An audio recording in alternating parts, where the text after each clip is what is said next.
Hi, Steve Gordon here, your friendly neighborhood Thousand Oaks carpet repair expert. And if you need your carpet fixed, you've come to the right place. I've made this video to answer all your questions all about carpet repair. Now, if you need more help after you've watched my video, and you may, well, feel free to call me here at the office. I'm happy to take your call, answer all your questions, and then at that point, come on out and fix your carpet if that's what you'd like us to do. So again, Steve Gordon, I hope to hear from you soon. Meanwhile, I hope you enjoyed learning all about carpet repair. Here you go. Hi, Steve Gordon here, your friendly neighborhood carpet repair guy. And I promise you one thing, and that is I'm absolutely not an actor. So if you're looking for an actor to talk about carpet repair, you've come to the wrong place.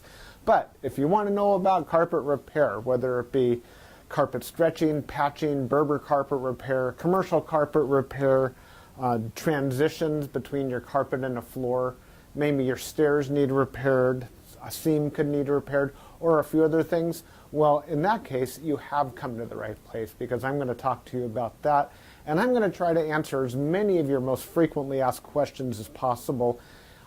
And before I get to that, I am going to talk to you a little bit about our guarantee, how to get an estimate, the bid, and a couple other details. So, I hope you enjoy my recording, and please be patient with me because I don't have a script. I've got a dozen notes here to go off of, and it's just going to be right off the top of my head, and try to really just answer all the questions I can ahead of time so that you have a little bit of education when you call us, and I certainly hope you do. So first, I'd like to talk about the guarantee. When you call us, you're going to get a 100% unlimited unconditional lifetime labor guarantee. And what I mean by that is that either you or your carpet or both are going to be completely, absolutely, and thoroughly worn out before you ever have to pay to have that carpet fixed again. So again, 100% unlimited unconditional lifetime labor guarantee, that's forever.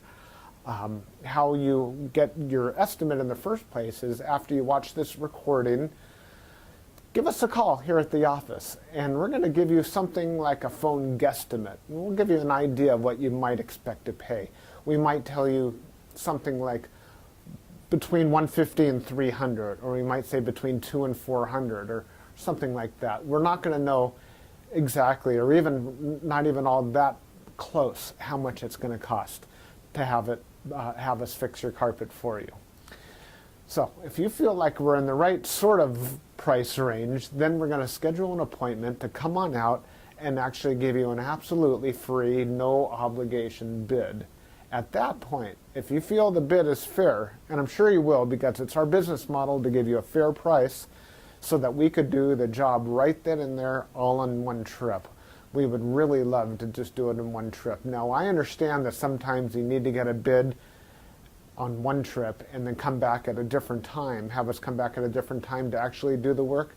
But by and large, it's normally best to just get it all done all in one trip, and that's how we'll give you the best price as well. After all, driving out to your place once is going to be less expensive for both of us than it would be to drive out to your place 2 or more times. Now, another thing about the absolutely free, no obligation bid is at that point, we're going to actually have an opportunity to see the work. We're going to see exactly what needs to be done because you see, when you call us on the phone, even though you think you've explained the situation thoroughly, it's very likely that either myself or one of my assistants here that helps me answer the phone won't really understand exactly what we're dealing with until we actually see it. And so that's why we really do want to come out and give you a bid in person. And by the way, if you don't like the bid, if you don't think it's fair, we're going to walk away absolutely empty-handed, and that makes us sad. So sad, because we want to be out there, we want to fix your problem and put a check in our pocket and go off to the next one. After all, this is what we do for a living. This is how we feed our families. Speaking about money, please don't pay cash. We would really prefer that you pay with a check made out to Creative Carpet Repair, or use a credit card. You can call in the office with a credit card. So cash, it's against the agreement I've made with all my contractors. Now, if you work with me directly, if I'm the actual contractor that shows up to your house and you want to pay me cash, I'm happy to take it. But for any other contractor throughout my entire company, Please don't pay cash. Now, I want to talk a little bit about the carpet repairs. I've got a little bit of housekeeping out of the way. Let's talk about carpet stretching. Most people wonder why their carpet is all rippled up. So if you look out at your carpet and you see more waves than the ocean, or it's more rippled up than you can believe, and there's peaks and valleys in your carpet and you're getting seasick just looking at it, or if it's a trip hazard, there's a real good chance that your carpet was never stretched in tight enough to begin with. You see, whoever stretched your carpet the first time around more than likely didn't use a power stretcher. Now what a power stretcher is a pole that it butts up against one wall on one side of the room, and this pole runs all the way across the room to a head that's on the other side. And when we push down on this handle, the carpet gets stretched, and it gets stretched so tight that we have no doubt at all that we're going to be able to live up to that unlimited, unconditional lifetime waiver guarantee. That carpet will never ripple up again. You have my absolute word of honor on that. And if I'm wrong, we'll do it again for no charge at all. When we stretch carpet in a room, it's always best to have the room completely empty. We can empty the furniture out of the room for you if that's what you need, but more often than not, the customer will want to get as much as possible out of the way. Now, don't strain yourself. Don't go moving a giant king-size bed or a dresser that weighs, more than 10 elephants. That's not cool. We have special tools. We have these sliders that we can put underneath the legs of the furniture. So even if your dresser weighs a couple hundred pounds and is harder than heck to move, we get those sliders underneath there, and we can move that stuff around if that's what we need to do. So don't strain yourself moving the furniture. Also, if you have a king-size bed and it's just completely unreasonable for whatever reason to move that bed, quite often we could stretch the carpet in that room without moving the bed. It's a lot more work.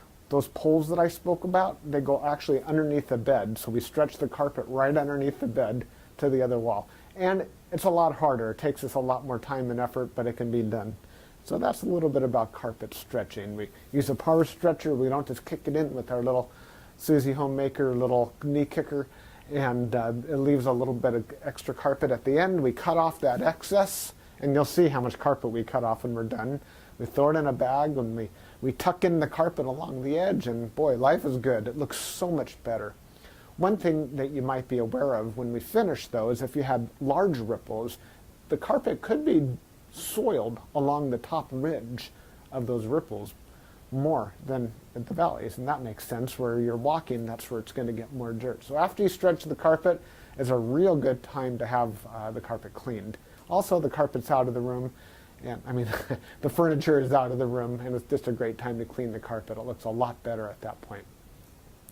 Mind you, like I said, this is unscripted, so I'm just going to talk to you about carpet repair. Now let's talk about Berber carpet repair for a minute.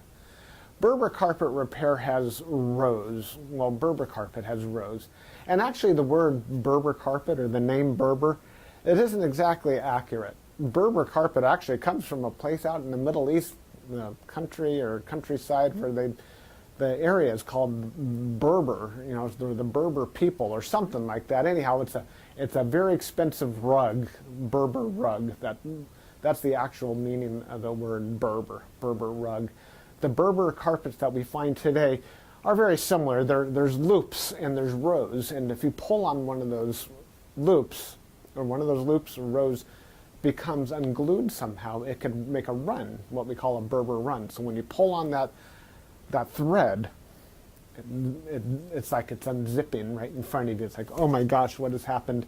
I've got this zipper run going all the way across the room.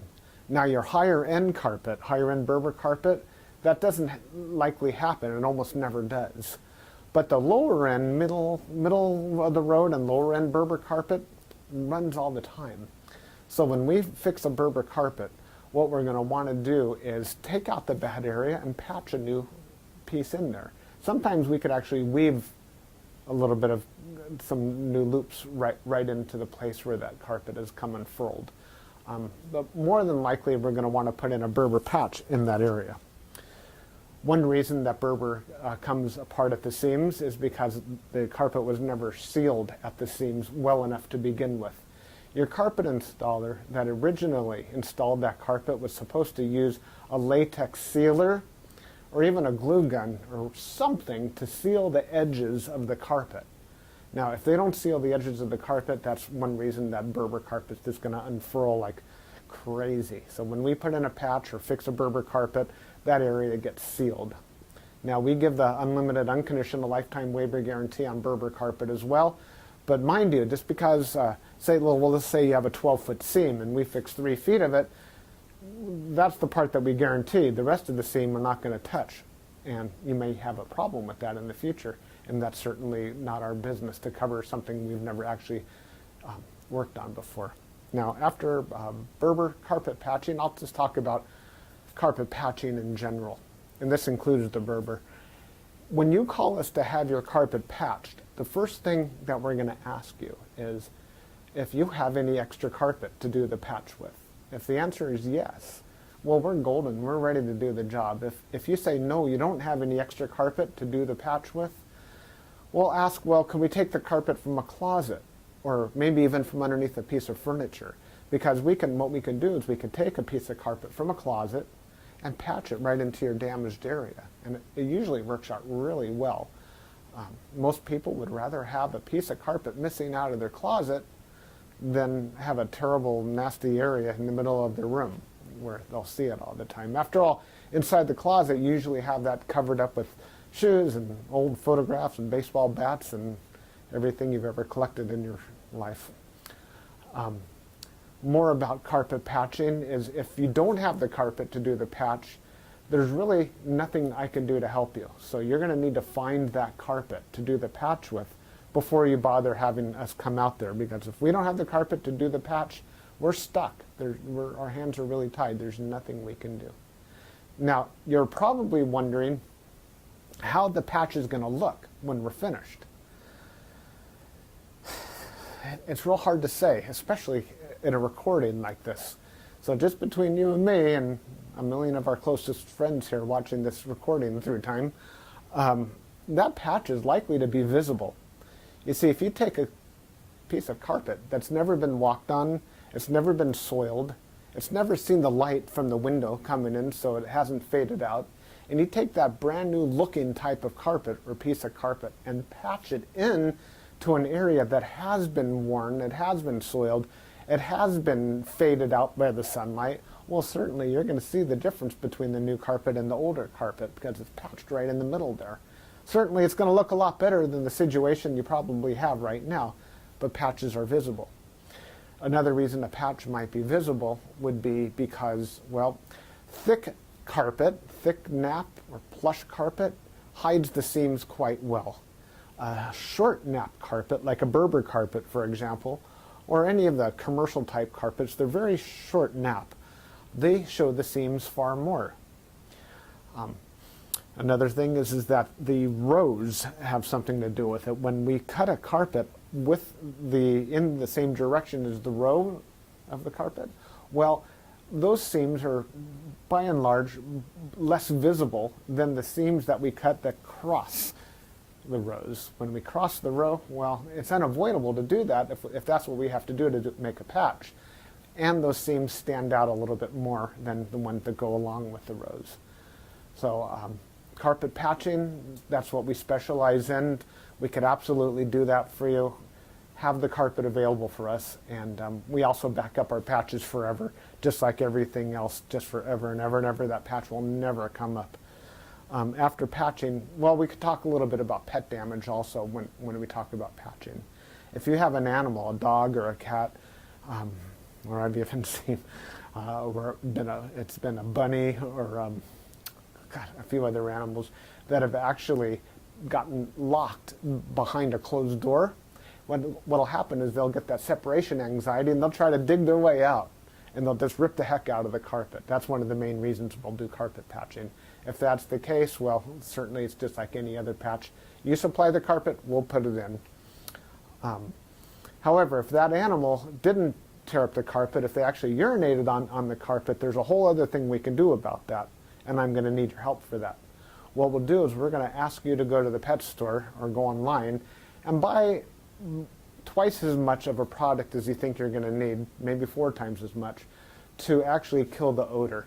Now, the product I'm talking about is actually an enzyme, and what we'll do is we'll pull back the carpet, we'll remove the padding, clean the floor, and you'll pour this enzyme onto the floors underneath it all. And that enzyme will eat up all the proteins that contribute to the smell of the urine in your carpet. Then we'll put in new padding, and you'll pour that enzyme cleaner all over the backing of the carpet as well at that time. I'll reinstall the carpet, and then one more time we'll use that cleaner, and we'll just soak that area of the carpet with that enzyme one more time. And that's likely to kill the scent altogether. That smell should be completely gone. If not, it's probably because your animal found another place that you don't even know about, and I'm sorry about that. There's nothing we could do about your animal. Now that we've spoken about pet damage, I like to talk about carpet to floor transitions. A lot of people call us because they put in a new floor. Maybe it's a tile or a wood floor, and their carpet now needs to be finished along that edge. More often than not, we don't need to put in any kind of metal there. There's a lot of different types of situations where you do want a metal. If you have an apartment building and you want the carpet to last a long time between the carpet and, say, for example, a linoleum floor, we could put some metal there. There are flat metals. They're the type of metals that they're called, I've called them beat-down metals before. I'm not sure exactly what they're called. Beat-down metals, they're golden, they're silver, and the carpet goes right in there and it gets hammered down. Gives a nice clean edge, and it protects the edge of the carpet for a very long time. But if you're like most homeowners, that's not why you're calling us for a transition. You're calling for the transition because you just put in a nice marble or travertine floor, or maybe a wood floor. And so what we'll do with that is we're going to pull back the carpet and put in a new tack strip right up alongside that floor. Now that floor is going to be holding the place as if it were a wall. So here's your floor, here's your tack strip right in front of it. We're going to pull the carpet over that tack strip and tuck it in right there. So all you're going to see is a nice smooth transition between the carpet and the floor. Now, many times when you put in a new floor, it's important to put in some work into the subfloor underneath, and that might include using hardy backer or some other type of material that raises the floor up even higher than it would have been. So let's just say, for example, you've got a 1/2 inch new tile and another 1/4 inch of underneath there of a hardy backer, or it could even be more. It could be 3/4 of an inch altogether, or even more, that is higher than the carpet. That's extreme. It's usually not that high, but let's just say it is.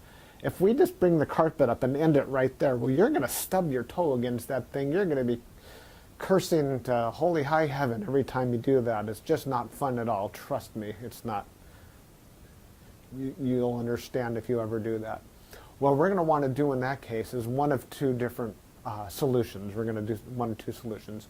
One is we can pull back the carpet quite far and use a product like a Fix-All, which is a very fine cement type product. And we're going to feather in a nice ramped area, so we raise the level of the floor slowly up to meet it. What's great about that is the floor and the carpet will be at the same level, then you won't stub your toe. What's not so great about that is when you're walking up that little ramped area, well, you feel like you're walking uphill.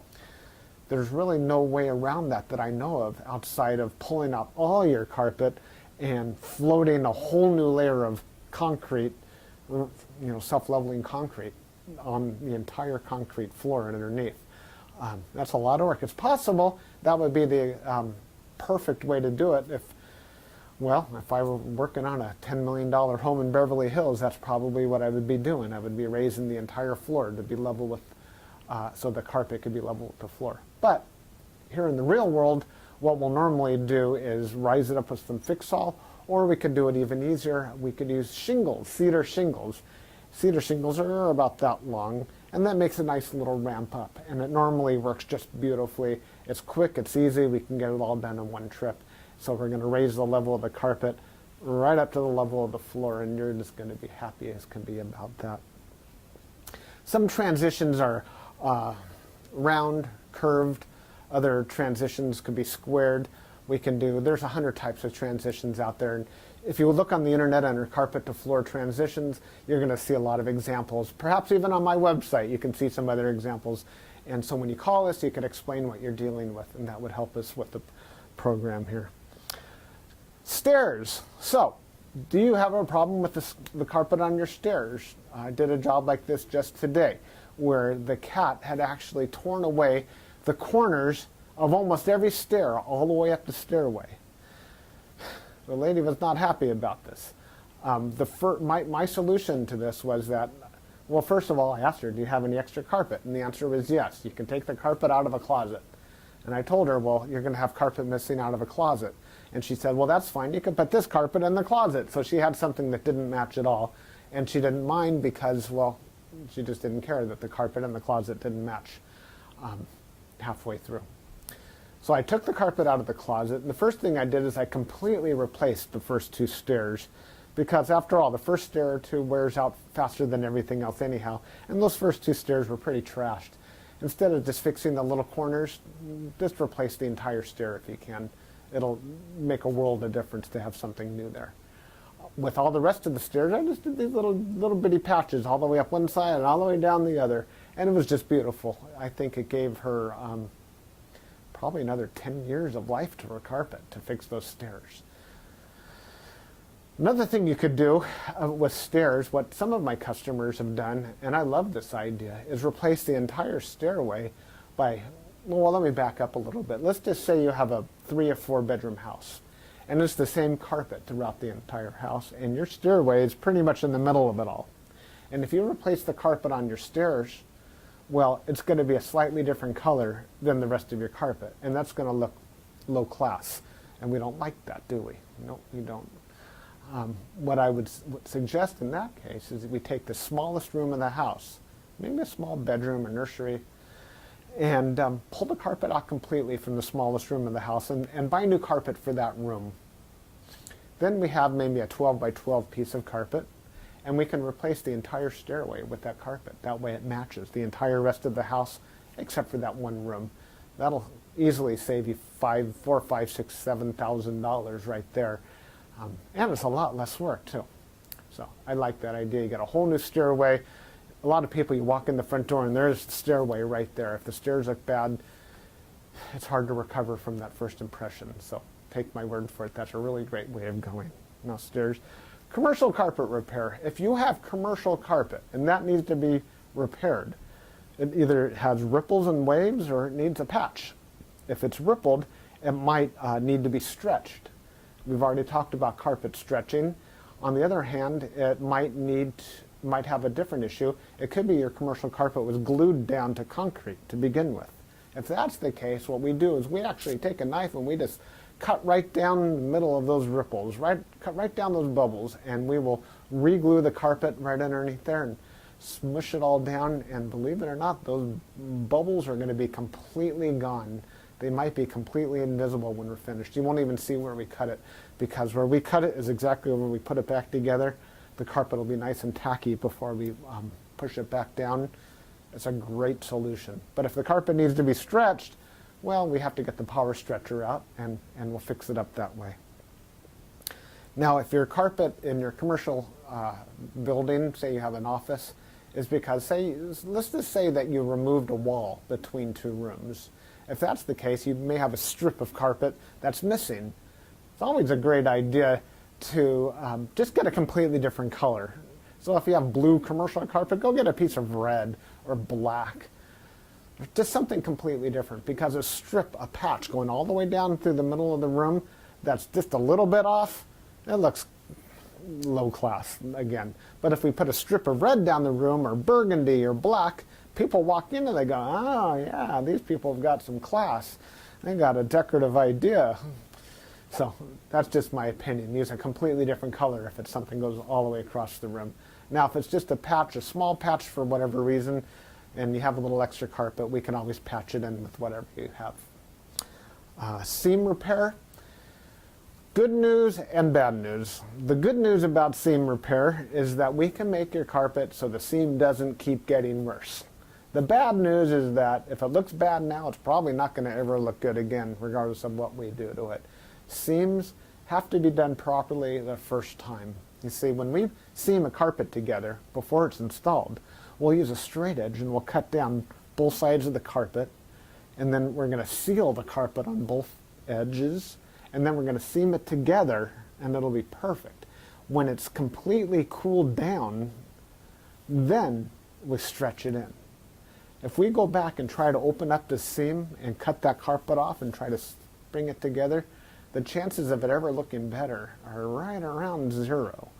So I'm sorry to tell you that your seam repair, we can make it possibly look a little bit better. We can make it stop getting worse. We can make it not be a trip hazard any longer. But don't have your expectations too high when it comes to seam repair. The last thing I want to talk about is flood damage. Now, if you're watching this right now and you've got a flooded out carpet, you are in a world of hurt, and I'm sorry. The first thing I would do if I were you is probably have about 3 fingers of scotch. And then I would go ahead and get an extractor, like a hot water extractor. You can rent them at the just about any rental yard, and just start extracting all the water. Pull back the carpet, get rid of all the padding that's underneath your carpet. Rent a couple of blowers, or as many blowers as you need, and these things, they kind of look like a snail. As a matter of fact, that's their nickname in the field. We call them a snail. And they're shaped like that, and boy do they ever blow. And you can blow dry the whole underneath of your carpet.